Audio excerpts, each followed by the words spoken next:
Hi, right, it's Grant Abbott speaking, director and also director of Lightyear Docs and Abbott and Morley. And I've got Ben, our sales director and business coach. How are you, Ben? Very good today. Happy New Year, everyone. Hopefully 2022 is going to be a big year for all.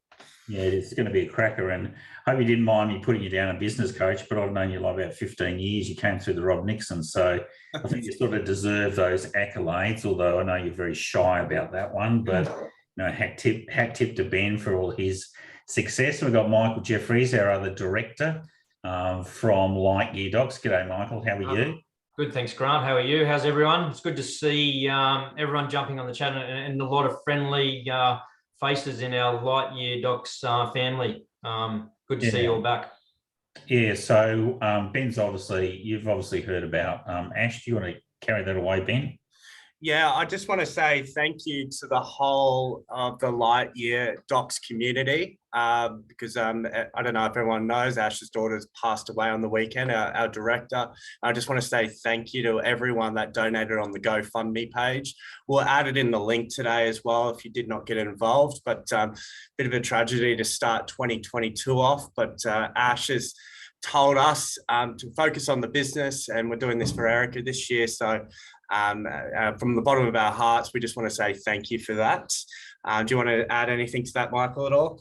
Oh, no, Ash has just been overwhelmed by all the love and support she's received from our family. I'm speaking to her on at least daily basis, either on phone or text, and it's an extremely tough time for the moment. She's certainly, after speaking to her this morning, certainly starting to really hit home to her, and she's going through all the process which you have to go through in relation to organising funerals and things like that, which is just not nice. I've known her for 10 years, and outside of being direct, she's certainly a close friend, of which she is of Grant and Ben's as well, and so it's absolute tragedy. But yeah, we're certainly just to see the love and support we've received from everyone has just been overwhelming. I mean, from her perspective, but also mine, seeing it all flow through as well.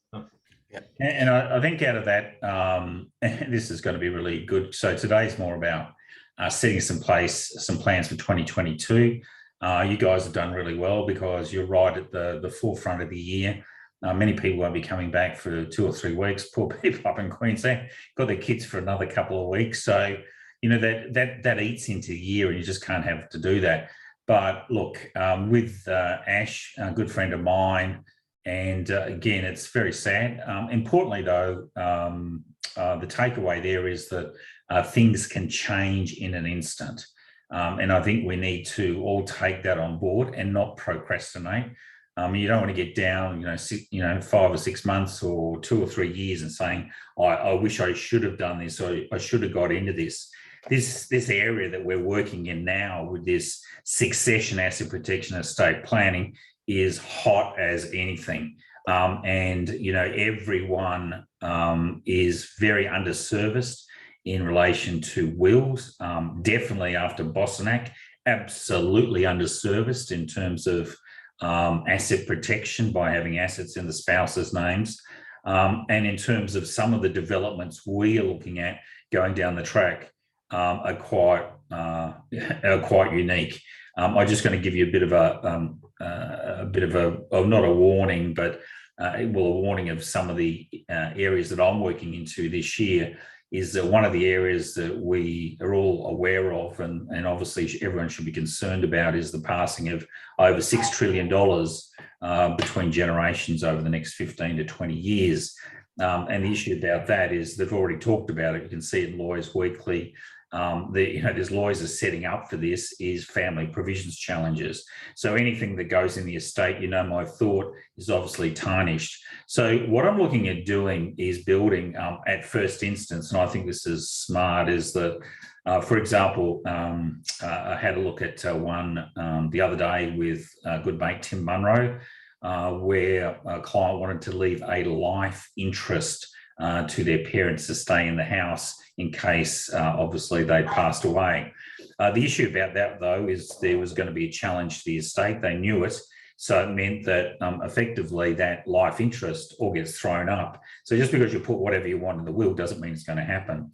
So instead what we did is we're building a lease to utilise the property at a peppercorn rent for the rest of their lives. Exactly the same as a life interest, exactly the same as everything else, but it's not in the estate. So what it is, it's a forward-looking lease, or what we call a conditional contract.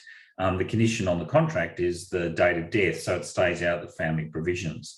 Likewise, we can do that, also have conditional contracts on the sale of property. So instead of the property going into the estate, it actually gets dealt with at the time of death. So this is quite unique. The next level going on, and depending, I've been working on Ash with this, but it might come down a little bit later on, is the concept of a smart contract. So they're working in, for example, working in with Michael and PEX and all that, that on death, as soon as you get the death certificate, bang, that property is transferred electronically without having to worry about going through the estate, contested wills and probate. So that's where we're thinking of going, and also helps a lot, obviously, with death duties going down the track and the utilisation of leading member trusts. So we're always thinking, we're always there for support, and we're always there for CPD. We've got a pretty predetermined, preordained set of webinars this year. Michael's going to come back. Do you want to give people a bit of a heads up on some of the partner series you're going to be looking at this year, Michael? Yeah, we've got some really good ones coming up that will provide some good benefits to all of our members, as well as some good strategic opportunities to put into place with their clients and stuff. So we've got some more in the lending and loan space. I've got someone I've dealt with for quite some time who works with a large number of accountants and bookkeepers in relation to first mortgage book he runs, and a few other things. So, and we're also, I've got one coming up with Susan Banksgrove, which will be working in relation to family advisory boards and a lot of Smsf stuff. So looking forward to that, and I'll probably get Grant involved in that one as well. But you know, certainly from what you're saying now, I mean, that's a great strategy in relation to the lease, Grant, that to put into place. And I'm surprised no one's ever thought about it. Well, that's because they don't think about these things. They just keep on doing the same thing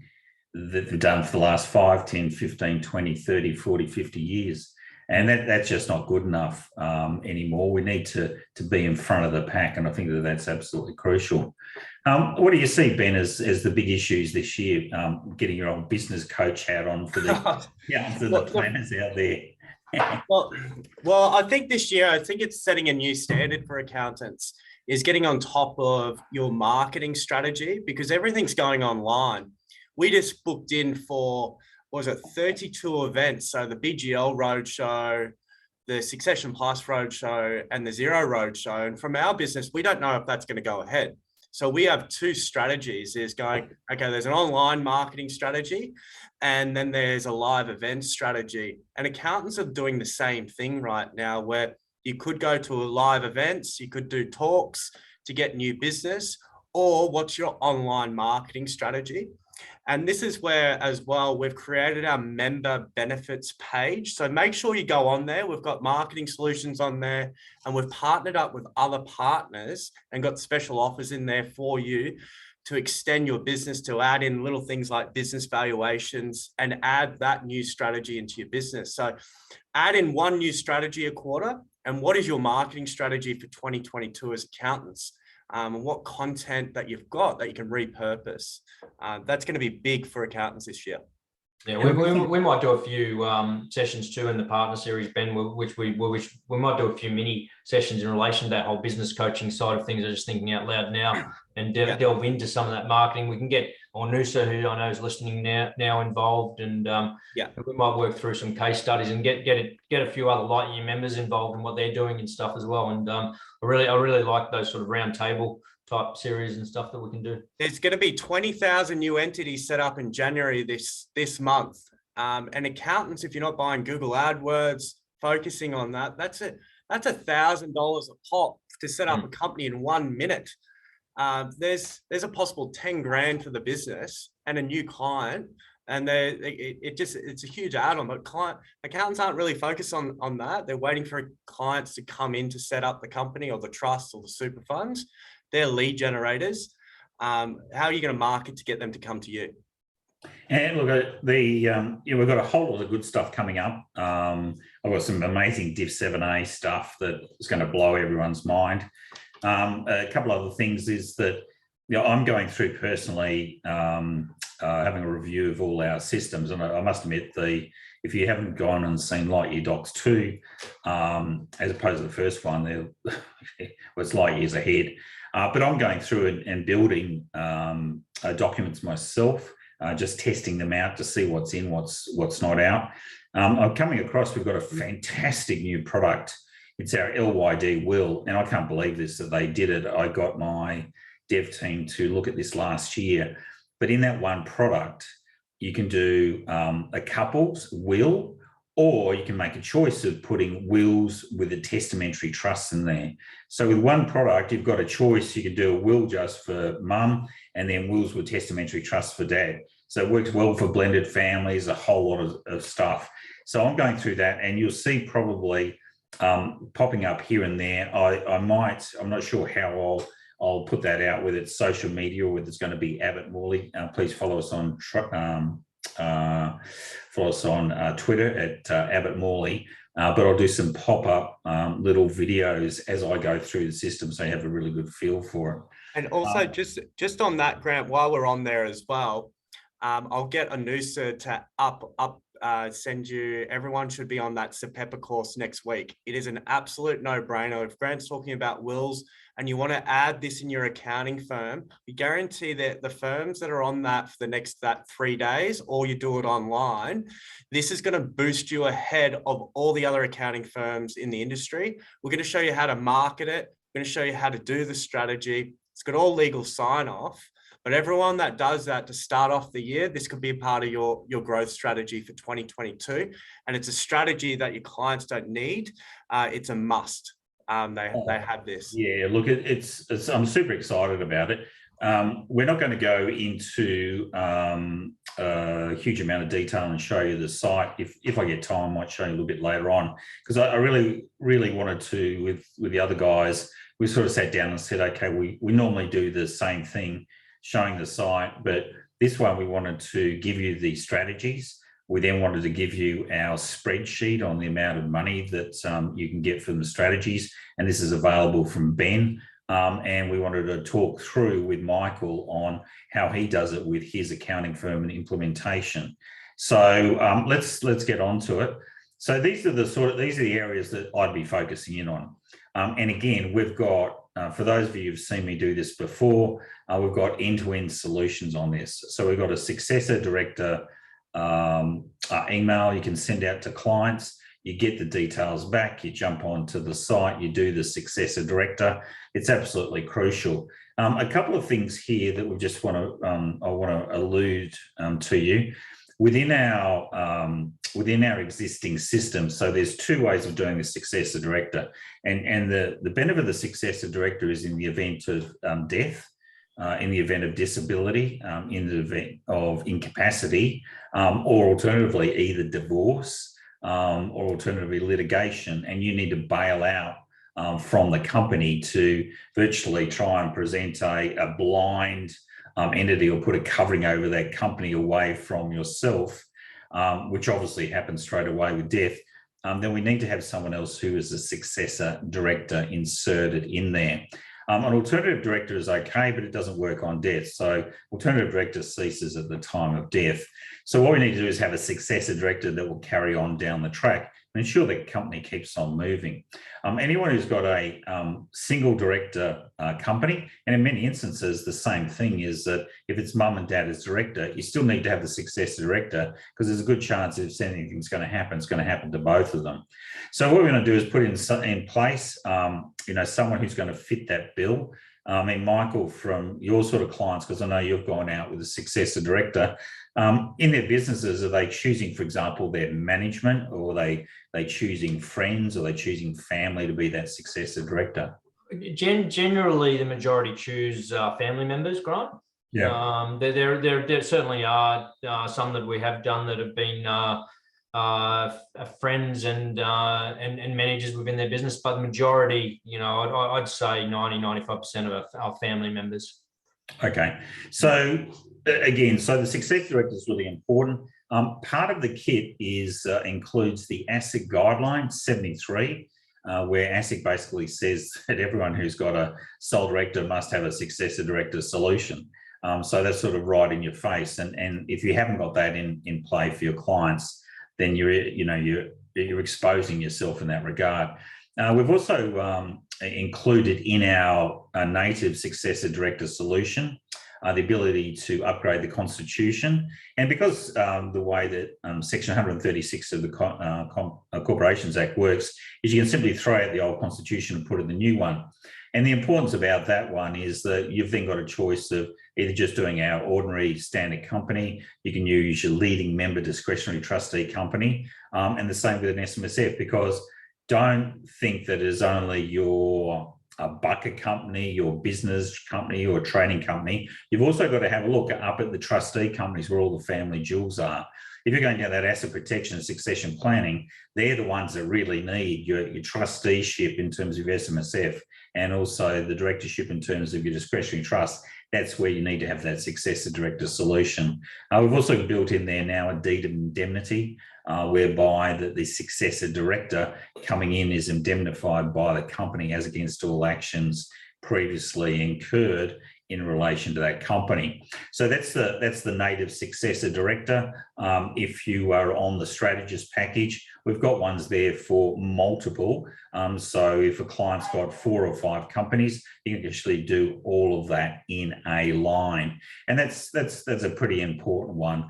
From the other side is inside our enduring powers of attorney, you can tick a box, a successor director solution, and your successor director will pop up within that EPOA. However, it doesn't include a company constitution. You have to go back to our native successor director solution if everyone understands that one there as well.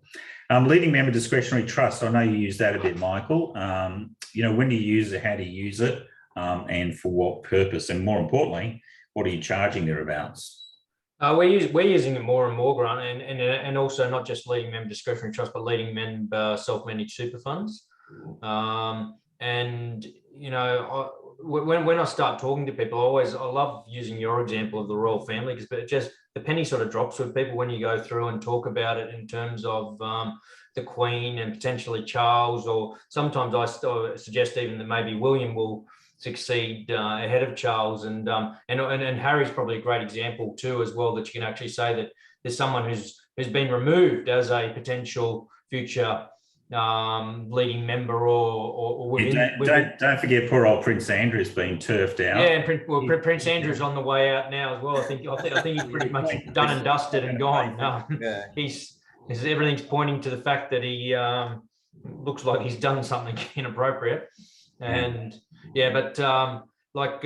certainly. I mean, it's really great talking to. And I know Tim's got the lifestyle accountant coming out, but I love working through with family groups and talking to them about this wealth protection. It's amazing how many people, when you talk to especially new clients, not as much existing, because I've always talked about similar sort of concepts, but new clients who go, no one's ever spoken to us about this, no one's ever discussed this, and this is one of the biggest areas that they actually get so much value out of.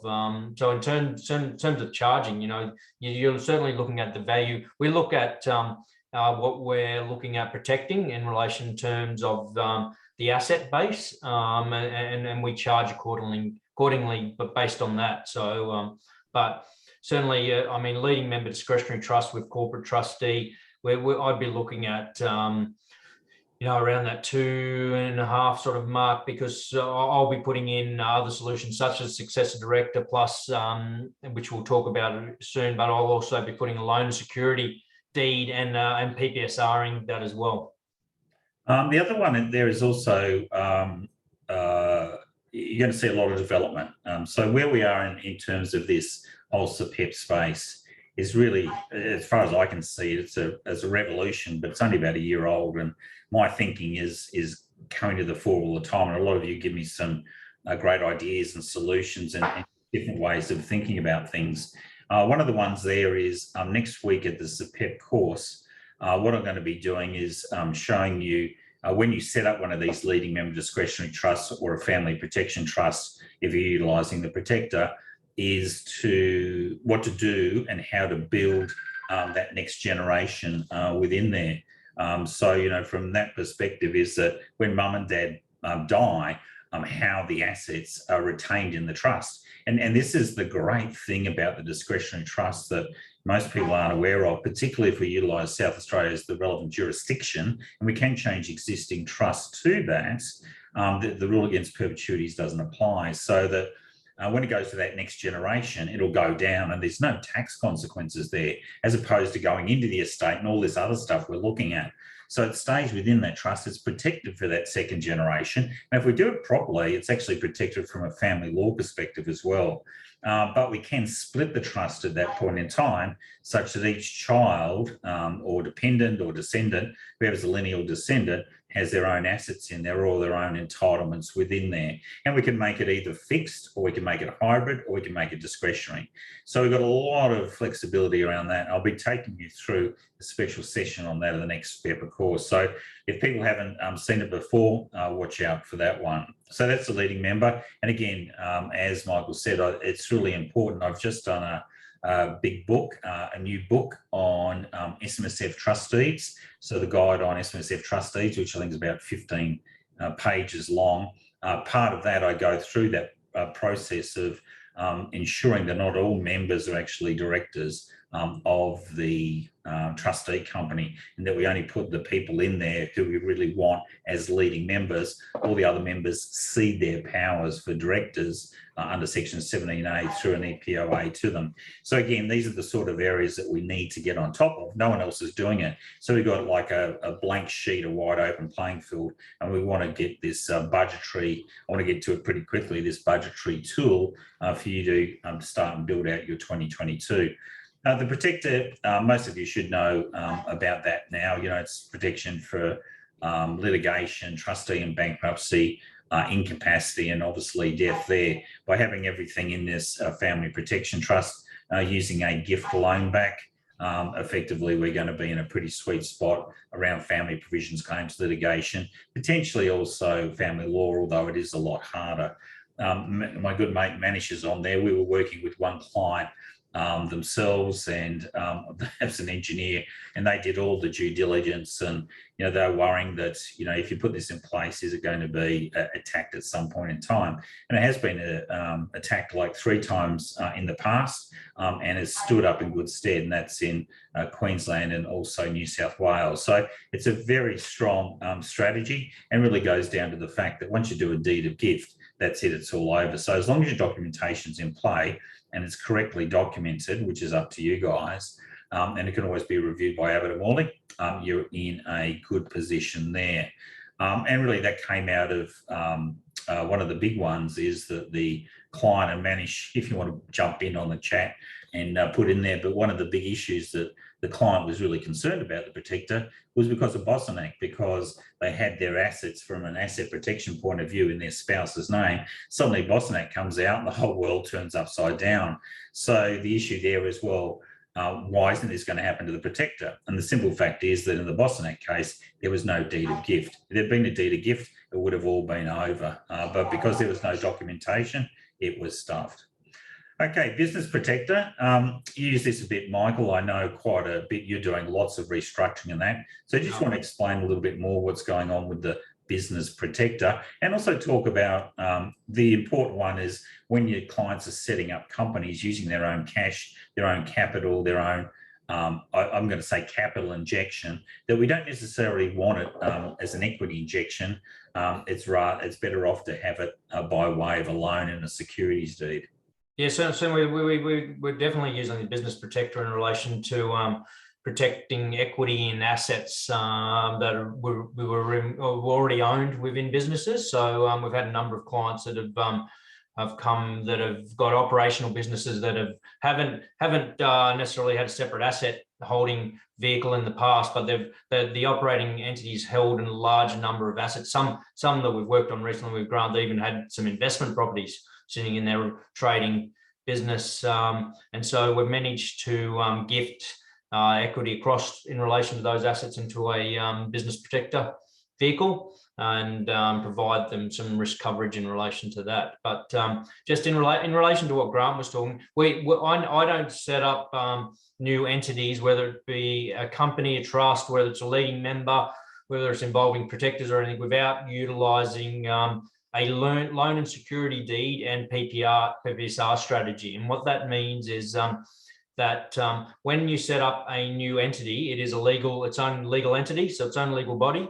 If it's a trust, then it has a corporate trustee, which is a known legal entity, known legal body. Then we, as a corporate trustee, then we will, then obviously when you're setting that up, that entity hasn't come into play, so it's got no funds to actually fund itself to pay for, say, my accounting services, to pay for the Lightyear doc fees, to pay for Abbott and Morley fees. So someone has to lend that entity funds before to come into existence, which will be via a loan. So which might be a director, shareholder, or other person to set it up.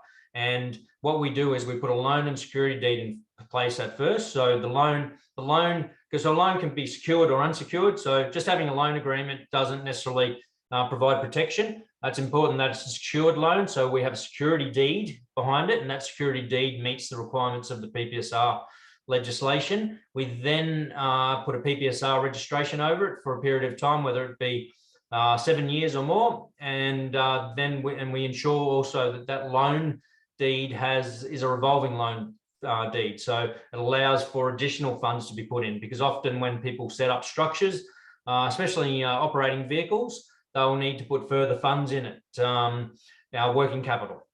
So it not only protects the person from, or the person who's put funds in to commence the setting up structure, it also allows for ongoing funds for working capital. And so they then become a secured creditor, and they rank ahead of unsecured creditors, so which might be AP, it might be the ATO, assuming you lodge on time.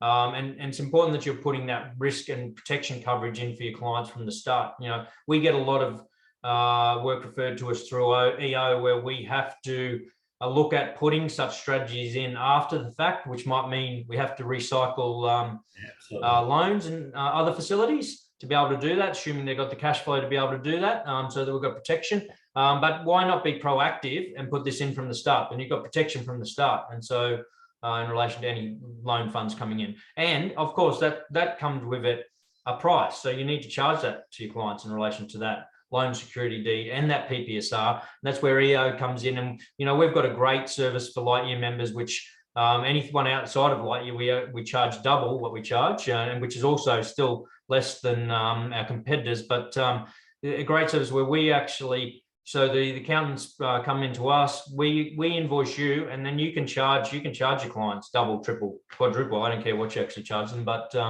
you have the control in relation to that. But the most important thing is that we're protecting the client.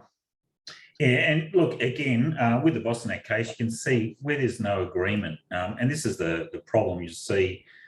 We've got, in fact, I've just got here, the girls have just sent it up to me. So you guys are about to see, and even I haven't seen this, is our guide to SMSF Trustees. So part of this, though, is we cover all of those issues, the importance of having a really good document set, because in Boston there was no document. So without that document, you're virtually well stuffed. And I'll go back to saying what Michael is alluding to. If you've got that securities deed, or alternatively, if you've got a position whereby you've already put capital in there is no loan agreement, then essentially what we can do is we can effectively be in a position of ratifying that early agreement. So hopefully the only issue you won't have any PPSR coverage for 6 months and 1 day if you do that. So if we put the PPSR in from today, that's not bad. Yeah, have a chat with Michael around all that. So you need to have a loan agreement in within 20 days of the actual physical funds or the loan happening. So otherwise it goes into effectively a green period where it's for 6 months and 1 day. It's not protected. There are ways around, which I was suggesting before, in which we can recycle if there's the ability to do so. So this is I won't go through it, but this is a lot of around SMSFs. And we've also got checklists in here at the back as to when I review a deed, or what I go through exactly. You can see there, these are all the issues there. We talk about why the light year docs Abbott-Family deed is the best in terms of a whole range of issues. There's 10 issues of why sickness benefits, successor director, superannuation testamentary trust, SMSF will, don't do binding death benefit nominations. I mean, you think some lawyers would get over the top of it. If something's in front of the High Court, you don't do it. Special strategy options for incapacity. There's a whole lot of stuff around that. So that'll be coming out. If you'd like to get a copy of that, just contact us support at lightyeardocs.com.au and have that for yourself and also your team. There was a question there from Dave Aston in relation to the leading member discretionary trust. In terms of the succession planning, that leading member appointor doesn't have to be a relative. It can in fact be the next leading member appointor. It can in fact be a company, believe it or not, or anyone else.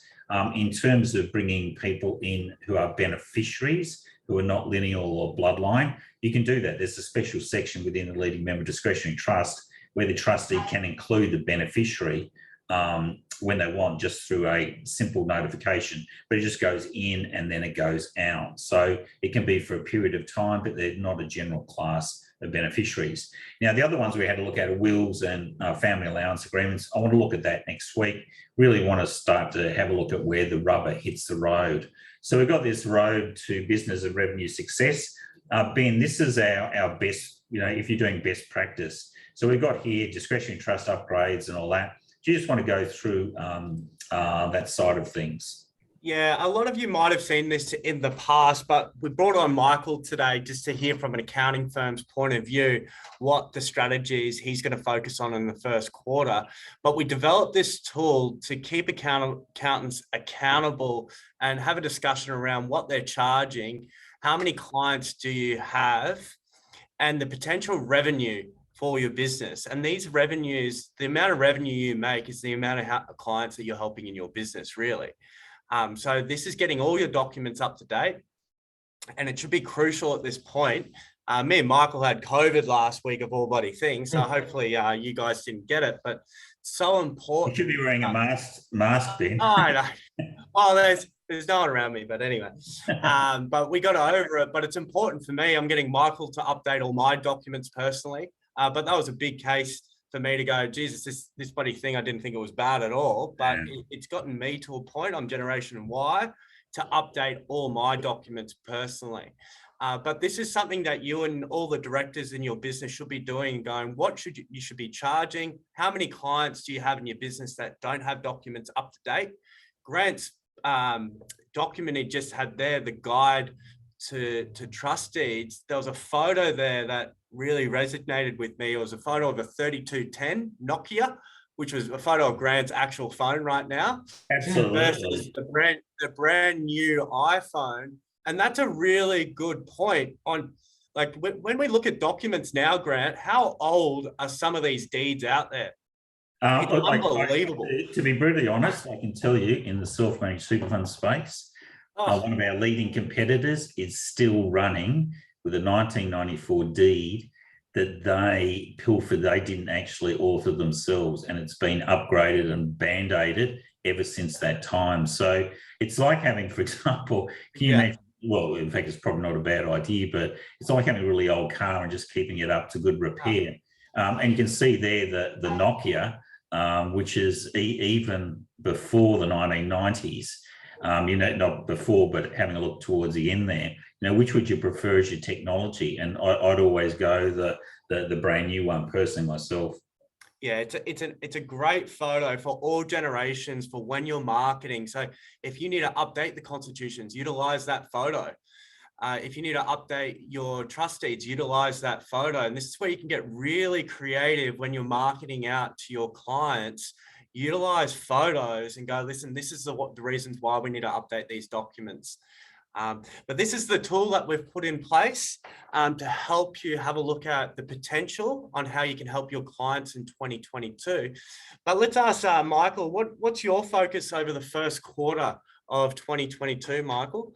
Yeah, thanks, Ben. Well, I mean, look, I'll give an overview of what we've been sort of doing, because we've been obviously work from home. I was sort of on my deathbed last week when we were meeting on Zoom meetings, but really hit me like a wrecking ball. It's amazing how some people have had COVID very mild, yet I seem to have I got the rear end of the stick, but and through the whole family. Everyone else is getting Omicron. Yeah, I think Ben and I got smacked with Delta, but yeah, they couldn't have happened to two nicer guys. We could have got the both. What's it, Delta Crom or whatever the new name is for Transformers. Transformers roll out is the new one. It's interesting with the whole. I mean, we've all been doing work from home and stuff, but we're having teams and everything. But we had an amazing December. Mostly because I said a bit of I called it the Squid Games for our team in relation to Christmas cash bonus, and they exceeded what they wanted to get to, and it was absolutely fantastic on Christmas Eve, handing out some large cash bonuses to the whole team, and they worked as a team as a complete team bonus. But I was a bit concerned. January is generally slower and a bit flat and stuff, but we're working on a calendar in relation. I know you're talking about marketing, and I'm happy to more than share out the calendar with all of our members, but it's based around a lot around the Change GPS calendar, but just broadened a bit into the document space as well, and also our marketing plans. And our clients now, we categorize them like I've got someone who's predominantly running the accounting business now, but she's broken our clients down into which I love, airline category. So we've got first, business, and economy. We've also got a cargo class, which we're looking at exiting. But we're sort of going through and having a look at in each of those categories, what are the focus areas. So, and obviously the first class clients which we've been rolling out in the last quarter two of 2022 with the protector and business protector and a lot of estate planning work as well. And it's been taken really, really well. It's always, a lot of members talk about it. Well, how do people get concerned around legal sign off and lawyers and stuff? I don't find that to be a big problem once you start the conversation with clients and actually talk to them about the data collection and the quality of the will and the quality of Abbott and Morley and the ability to have Abbott and Morley involved in the process. So we're rolling out a lot of, I've been doing a lot of SMSF wills, but our focus is really on that protector, upgrading to leading member discretionary trust. And just going through our, we're constantly reviewing, most people probably have the EO checklist, risk checklist, but I'm happy to distribute it again. But we've got a checklist which we go through on working paper files, looking at all the different risk areas. And we believe, and I'm talking to Grant about it this week. We got, I was speaking to you, was it yesterday or the day before, Grant? You said that it's going to be a big year for EO in relation to pre-insolvency and insolvency. And I think I said we'd picked up one new client yesterday, and it's certainly been an uplift in relation to that space. We're now, I think I spoke to Rod this morning, I think we're up to 3 or 4 this week. And I expect that to. I think it's going to blow out severely. Yeah, the tsunami's been coming. It keeps getting delayed, but it's certainly coming amongst us. And once we start to see no job keeper or cash flow bonus or stuff like that anymore. Once we see interest rate rises start to hit in as well, that I think that'll be another cracker as well. But yeah, so certainly they're the main areas we're concentrating on, I guess, on that tier 1 first class, but we're also looking across in relation to constantly upgrading. I love the Change GPS letters in relation to, I guess, negative consent in terms of you sending it out and you're actually offering it to everyone, and you're actually getting clients to say that they don't want you to put this in or don't want you to do a strategy. And then we follow that up with a conversation as well. So if you have a look at this model, and look, you guys are better than spreadsheets than me, but you can put in the number of clients you have, you can put in your conversion rate. So for example, here, the protector, and you've heard me talk about it before, is it's absolutely crucial for everyone who's got a family home, just given what Michael said. and that things can happen really quickly, family provisions, no one should have the equity of their home in their own name. Just doesn't make sense. So that we can put that in as a solution, and you're looking at doing 20 just for the year, and that will turn in at $5,500 minimum to at least an additional $100,000 revenue. But that sort of stuff doesn't take that long. Main thing is, of course, when we do the protector, you'll find on our system it's very easy to use. You just need to get, and you don't have to get the exact market value, you need to get the value of the assets.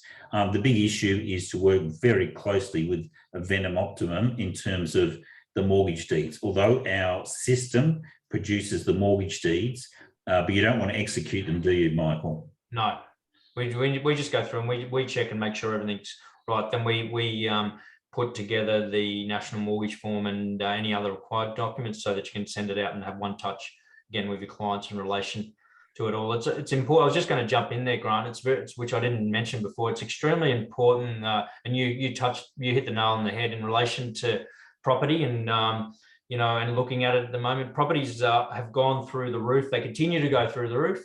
So there's a lot of equity sitting in there outside of first mortgages. I know myself. I received about a week ago, which is quite relevant, from Westpac Bank on about 4 properties we hold, investment properties, and all the letter stated was under your mortgage contract, you have a requirement to ensure that you maintain adequate insurance. Given the fact that property valuations have gone up, it's important that you review your insurance right now, your policies, and I got the same one too. and increase coverage for building costs and everything, which is true. So if we should be doing the exact same thing with our clients in relation to equity they're holding. It's exactly the same thing, just putting an insurance policy in place in relation to protecting that equity. A lot of these ones, as I said, you can just go through and look. It's pretty self-explanatory. I'll be going through a lot of this back-end stuff, wills, EPOAs, and all that. There'll be a lot of hands-on stuff next week for those who want to go on, who've been on the SMSF course. A couple other ones here. I just wanted to show you here. Oops, wrong one, sorry. Show you here. This is I'll go back to our dashboard. You've seen this before. This is Serge. If you haven't been through this, just book in with Geraldine and she'll take you through this system. If you're not on Light Year Docs 2, it's important to get in touch with our team and now get yourself up and running on that. You'll see down here the quick links are really important. This is where I play all the time because obviously this is where the documents are started. Love to show you what to do. I might even do a little pop-up on Friday morning on me doing wills and wills or testamentary trusts. So just watch out for that one. We'll probably put it up on social media. We've got that accredited course that Ben's talking about. So if you want to go on for that, or your staff, contact Ben. I'll give you some details a little bit later on. Or more importantly, just throw into the chat at the moment. If you're interested in getting a special offer on that, just put it into the chat, your name, etc. Hard copies, this is where Michael's talking about. You've got a direct link to the mortgage reg and also PPSR. Events and webinars, we're filling that out. We've obviously got this session every Tuesday. But we've got a lot of good technical ones coming up. Also with Abbott-Family, we'll be doing some really in-depth technical ones as well. Business valuation, absolutely crucial. So we need to have those in play. Deed stamping, again, through Venom Optimum, legal review, Abbott-Family. And we've got these ebook order forms. So these are, when we have a look through there, we've got the guide to testamentary trusts. We've also got the family home or the protector. So you can badge those up in your own name. So that's absolutely awesome. But I just wanted to take you into the strategy and support sites. So this actual, webinar that we're seeing now, that will pop up and will be in our webinar and training replays a little bit later on. In the resource section, what we want to do there is a lot of this, I just want to show you, we've got a lot here, all the email copy that I've done for you. So remember we talked about that successor director? You don't need to do anything. It's all there done for you. All you have to do is even Ben would be able to do this. All you do is just copy and paste. And you put in the headline there, and this is like really relevant. What happens to your companies if you die, get sick, or litigate against, or become bankrupt? So it goes through a case study, talks about what's involved, how to do it, and more importantly, what the cost is. So we've got 330 there, but I think when I put this in originally, most people are charging $4 to $450, particularly if you've got an upgrade and a deed indemnity as well. But look, we've got not only article there or email swipe there for the successor director, we've also got a whole range of other ones which are really important.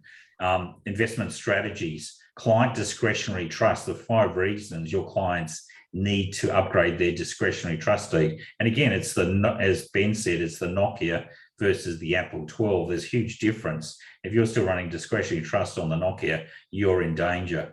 Prepayment of contributions, successor director.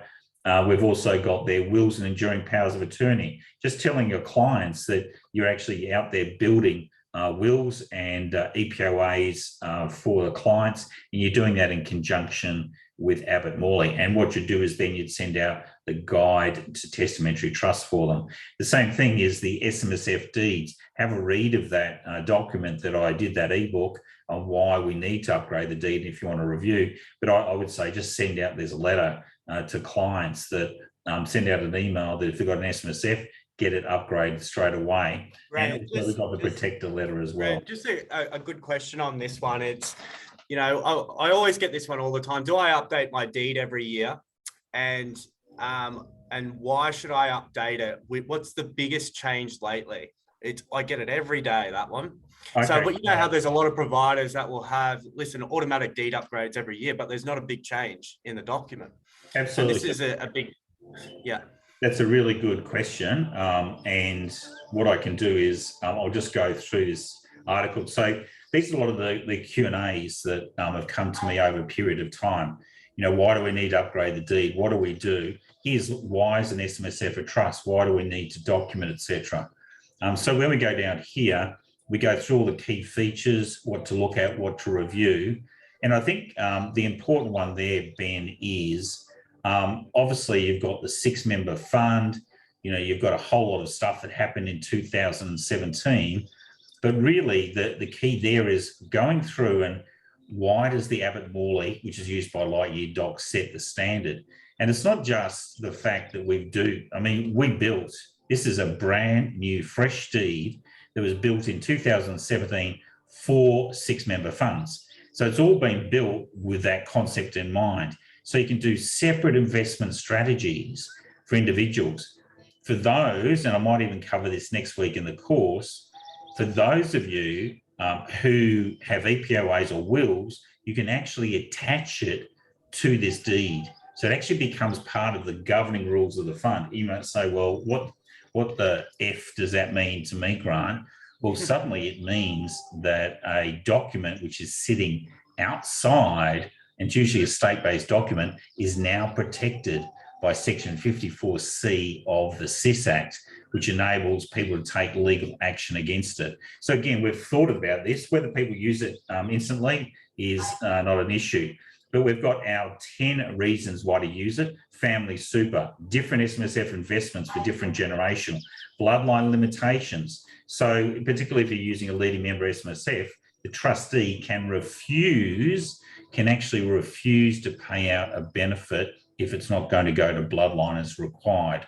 Saving tax on death benefits, family allowance, wide range of contributions, particular in kind, which is something I just looked at. Incapacity, we looked at some of these before. So these are 10 things that you're not going to find in any other deed, Dan. Oh, sorry, Dan. There you go, in Dan's deed, definitely. But you're not going to find in any other deed. So that's probably one of the reasons there, Ben, is if people come to you with issues, that's why I built this ebook, a comprehensive ebook on the guide to SMSFs and why you need to upgrade. But more importantly, you just don't upgrade for upgrade's sake. You upgrade in order to get these strategies, which are ongoing. One of the elements there is also, if you have a look at systems like Super Central and Dan Butler, they have annual upgrades which are on offer. We will be implementing that service coming up this year. I've built it into the deed. So you'll be able to offer an annual upgrade to your clients to ensure the compliance is always there. The important issue about that is that rather than paying $160 to Super Central or to anyone else, you're now going to be in control of that line of revenue. If you've got 200 funds paying $160 to you, rather than going to Super Central for $32,500, that $32,000 will come into your pocket. We haven't even put that into that particular model there. So Ben. Yeah, so just on this, guys, if you have not gone over to the new platform, the lyd2.com.au, and you want a one-on-one session, we've got 3 new memberships. So we've got Pay As You Go, a best practice for small to medium firms, and the strategist package. We've got special offers going on to kick off the year for you. So please email ben@lightyeardocs.com.au. I'll go through it with you, go through all the documents, all the new integrations of XPM, BGL. We've got a Mile one coming as well, and a FuseSign integration. So the new platform gives us the ability to create a lot more efficiencies. Before you could create a company in 5 minutes. I think you can create one in about 45 seconds now. It's nothing, yeah. So it's nice and clean and smooth and giving you an amazing document at the back end. But please reach out to me direct and we'll have a one-on-one session. Everyone that's on the old site, we want to move you over in January if we can.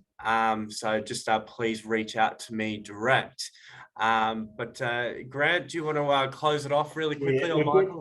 just a couple of things. As I said, there's lots to be launched over the next 6 months. And look, I think that's really important is, although we've got all that beautiful spreadsheet on the strategies you've got now, be mindful of the fact that there's a lot more coming down the track. Ideally, if you could put that in play for all of your clients, so that when we issue a new strategy, it's very easy to go and then market it to your clients, talk about the aspects there. So the sooner you cover off all of those strategies, the better it is as it goes down the track. Again, don't wait too late. You want to get in and do it effectively as quickly as possible. We've got BGL integration coming up very shortly. And the next one off the rank is obviously Zero Practice Manager. A lot of this has not been held up by Ash. Ash has got plenty of space there. It's off with our development team. But look, we welcome Ash to come back as soon as possible. But we're giving her lots of support. We've received lots of support through the GoFundMe page that Ben was talking about. So again, we want to make sure that for all of us, and bearing in mind, how frail that life is, that we really make the most of 2022. We've been through a couple of hard years. We're not out of the pocket yet. If we listen to Michael around the insolvencies, but it's absolutely crucial that we all get on top of this and start offering the services and strategies and ideas that no one else in the market is. So again, if you want to get a special offer, make sure you have a chat with Ben. But thanks for that, Ben. Any big words from our business coach? I just want everyone to have a great 2022. Utilize the strategies that we've shown you today. Thank you for being a part of the community, and thank you again for supporting Ash in this time. And I look forward to seeing everyone on the Zero Roadshow, the BGL Roadshow, or the Succession Plus Roadshow, if they go ahead. If not, we'll see you on the webinars every single week. So yeah, thank you, everyone. Yeah, so if we have a look at Ben, it's just ben@lightyeardocs.com. Well done, Michael. There's also a question there if you can stamp 3, if you want to cover that one off as well. Yes, we can. Right. There was also, yeah, so we guess we can stamp outside the 3-month time limit. Sometimes New South Wales, I don't see it all the time, charge additional duty on it, but we can stamp outside the 3-month time limit. Well, I've got a pretty good relationship with them. So I also had a question in the Q&A, which I answered, from Graham Robertson in relation to a client who has several properties and whether you had to set up separate protectors for each. No, you don't have to, but we do have to, which I mentioned in there, we do have to have a separate mortgage for each one, mortgage deed and mortgage registration. So You can find that the protector has now been upgraded to do separate mortgages, which is pretty important. So that's a good position. The other one is next week, hopefully for those of you around, 3 days with me, which will be a lot of fun. I know Michael's going to be on there as well, and Ben.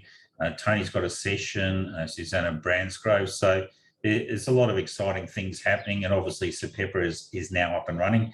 Our first submission was on Section 100A, and it looked as though the tax office, we had a meeting with, speaking outside Lightyear Docs now, as the chairman of SPEPA, we had a meeting with the head of the trust division at the ATO, the person who was drafting up Section 100A, and also the person doing the head of the private rulings.